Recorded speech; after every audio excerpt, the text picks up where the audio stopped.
Evening, everybody. He's right, I'm not from these parts.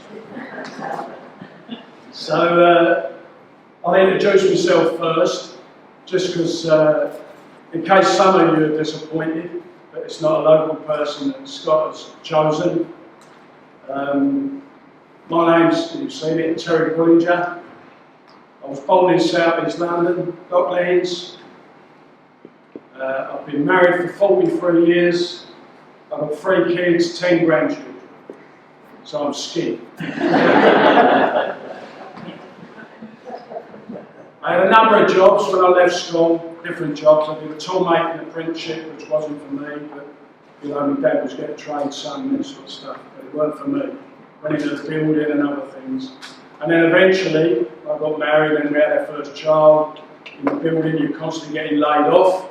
So it was, wanted regular pay, and I became a postman. And I'm extremely proud to say I'm a postman. I still consider myself a postman. I loved it. I loved the job. And I loved what it was about, serving the community. You know, the way postal workers were in them days. There was a lot of ex-army people or, you know, people that had served in the services. And everyone used to say to each other, when you first went in there, you know, you make sure you do that now. People are waiting for that. You make sure you do that parcel. It was a vocational sense of purpose to working in the post office. A great service. My wife works for the NHS. She screens newborn babies here. Still working. She just does 3 days a week now. But 2 organisations for the public that basically now are being ripped apart, unfortunately. Royal Mail sold off to the highest bidder. And you know, we're on that journey now where they're going to do the same as they did with all the other utilities that were sold off. People, just a few people, make a load of money out of that, and we all end up with worse services and worse conditions for all the working people. So that's sort of my background. When I went in the post office and then suddenly I got involved in the trade union movement. And I'm not ashamed to say that, you know, when I went to school, you sort of had to read a book for your exam or whatever. I think it was Sons and Lovers, B.H. Lawrence. Just scan read it, just to get enough to write something down. But I think the first time I ever read a book was when I went into the trade union movement, when I was elected to represent fellow postal workers in my local office. And the first book I ever read was Good Morning Brothers by Jack Dash, who was a union leader in the docks in London. And what struck me about that, in that book, was how he was saying that things like opera, classical music, it's not just for the rich people, it's for all the working people as well. We've got culture, we can enjoy those same things. And that struck me that far too often we allow people just to talk down to us. We allow people to hurt us about. So it shaped what I wanted to do and what I believed in. And gradually I was fortunate enough to be elected up through the union and became the Deputy General Secretary Postal, the leader of the postal workers.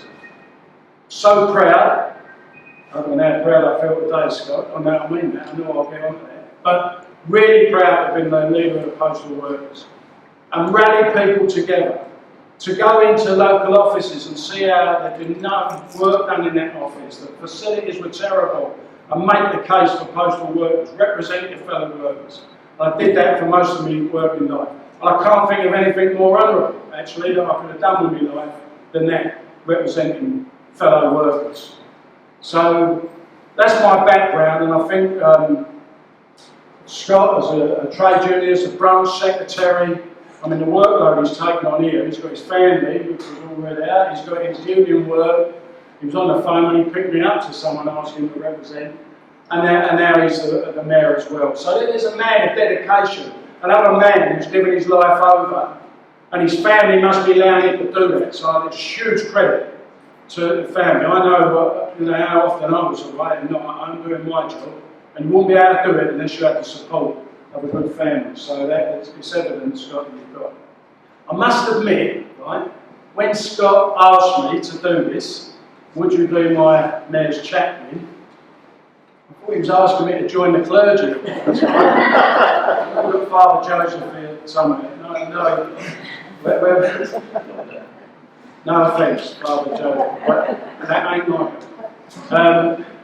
But I thought to myself, and I'll tell you why, because I like to be straight with people, and if I'm working with Scott on behalf of you and with you, then I want you to know where I come from. So I struggle a little bit with religion, Father Joe. I struggle with it a little bit because when I'm talking to my grandchildren or my kids when they're at school and everything else, and I see the devastating, cruel things that are being done around this world, especially at the moment. Most of them are being done under the banner of religion. And I struggle with that. And I say, if you can't make their mind up on that, then what I've always said to my kids is, all I want you to be is decent people. Decent people in society. When I would go to the school open night, I wouldn't be that, if they were doing well, that's brilliant, academically. But it wasn't about that. I wanted to hear that they were polite, that they were good, that they behaved themselves, that they turned up on time, that they were good to other people, decent people. And I have to say, I'm proud to say my 3 children and our adults are all thoroughly decent people. And that to me is how you live your life, is a religion. How you treat other people. You know, not just turning up, and I'm not casting this, but I know people that are not nice people, that haven't been nice people, go to church on a Sunday and think that's Christian, they're all right. It ain't all right.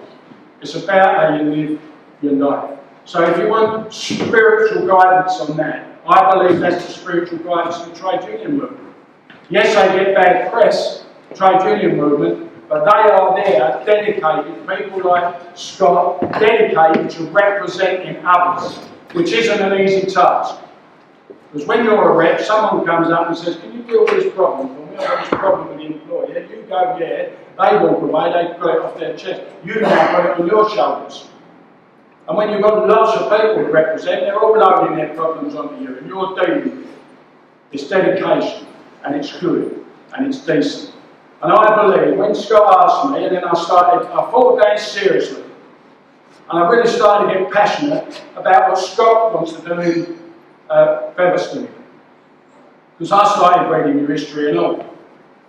And I'll tell you now, my wife's aunt, her husband, was a miner just outside Doncaster. And I can remember going up there when we were first married, and her cousin, their daughter, had just lost 2 early teen children, her 2, lost 2 of them in a motorbike accident. And we went up for the funeral, and that was a mining village, if you like, town, it's huge, mining village. And the whole of the community was out. I couldn't believe what I was seeing. When we travelled to the church, the whole of the community were lining the streets. And I thought, that's special. And that's what I like about people coming together and standing up and supporting each other. And that's what these communities have done, mining communities. That's your history. The Featherstone Massacre. 2 working British miners shot by the British Army. It's outrageous, but it's parts of history that people want to push to one side. It shouldn't. It should be pushed up. People should know about what went on at Featherstone. It's the same in the 1984 strike. What happened in that strike? Justice for Albury is still something that I support and people should support. Where all the working people was done to them. But I tell you what it's done to people like you or your community, your DNA. You have got that togetherness. You've got that stoic, that pride. That's what you've got. And that's what fascinates me about the job that Scott's taken on. Because I tell you, you should celebrate that. And if we can get that back, if he can get that back, if you can get that back, if we can bottle it and put it in other communities, then we wouldn't be putting up with some of the rubbish we're putting up now, where people are trying to be individual and ruin our cultures. Working people deserve far better. I tell you now, there's no saying, if you mix with billionaires and the upper classes, you'll be intellectually bored and morally sickened. And that is true. We are the people that have got the morals. We're the decent people. And it's us that have got to spread that word. So I'm more than happy, well, I'll give you a count for you. as his spiritual guide or whatever it is. It's not that. I'm his friend. I'm his mate. And I am so proud of Scott, honestly, today. And I am so honoured and proud to be here. Thank you very much.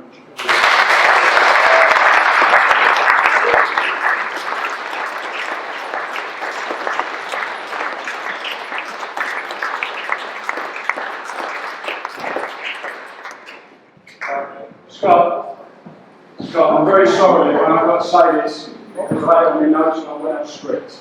You're not the first friend of mine to be a Mayor of Featherstone, because Linda Roy was my friend as well.